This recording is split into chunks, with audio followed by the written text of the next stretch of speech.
Manchester United, Alejandro Garnacho, and Carlos Baleba. See, that time when I was in secondary school, there's this our finance teacher.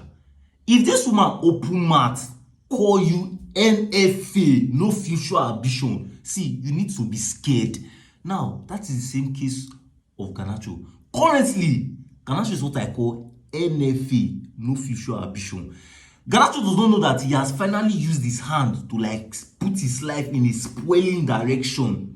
See, if the guy knows what he's currently doing to himself now, if he knows what he's currently doing to himself now, he will go and locate Nigeria or locate any mountain of fire church so that they will wash his head for him. Now, Garnacho has publicly come outside, come United. Is either you accept Chelsea's 30 million or I'm not playing for you again. And now that thing, only that word safe, it sounds very, very stupid. Now, let me explain something to you. Now, you see this Chelsea, that Garnacho, you are prioritizing, you are making them your next club. This Chelsea doesn't care about you. This Chelsea, so they are seeing that it's just like if when see the Garnacho situation, it's just like you see all these girls that they will have a serious boyfriend, right? That love them, that care for them, that actually wants them. Then after you see another boy at another corner telling them sweet words. Then before you know, they want to rush and break up with that serious boyfriend. That is this Chelsea, Manchester United, and Garnacho's case right now. Because now, this Chelsea are going to now. Let me explain something for you. Chelsea does not have your best interest in heart. Number one. Number two, Chelsea would not even buy you. That's the only. Okay, let me explain to you why Chelsea would not buy Garnacho. Let me explain to you. First of all, Chelsea is not willing to pay more than 30 million for Garnacho. Chelsea are not willing to pay that money at all. When you look at Chelsea, they are not willing to pay more than 30 million for Garnacho. Now, let me explain to you why they will not pay more than 30 million for Garnacho. You think Chelsea, they are mumu, they don't have sense. They are not seeing all these your bad characters, right? They are seeing them, and they know that, okay, you know what? They want to be on a very, very safe side, right? And they know that if they sign you more than that, it's going to be hard for them to sell you. I don't know if you get. So that's why you see that Chelsea, they are not going to they're not going to pay more than 30 million for Garnacho, because their plan is, as you come, once your score has started manifesting, they will not stress themselves too much to just put 50 million or 45 million on top of your head and sell you. It's just exactly the way they did to Madueke. They bought Madueke for about something million and they sold him to Arsenal for about 50 something million. So Chelsea is not actually buying you because they love you, buying you because they really, really want to use you. They are buying you so that they will resell you later. But how old are you? You are just 21. If you come to Chelsea, spend 2 years, you'll be 23. They will still sell you for about 55 million. So the main reason why you see Chelsea are buying, Chelsea are not buying because they like you or they want you. They want you to. They have already signed Jamie Gittins. They just say, okay, you know what? Let us see if we can get him, right?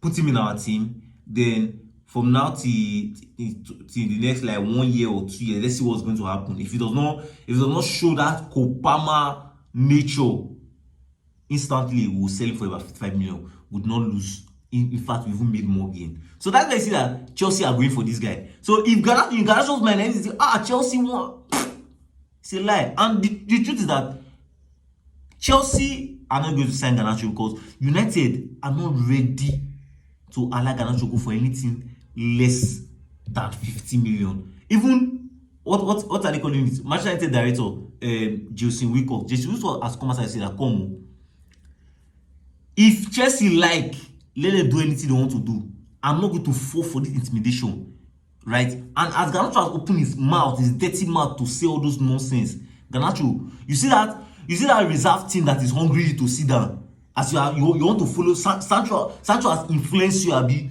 You will sit down in that reserve team. Continue going on with this video.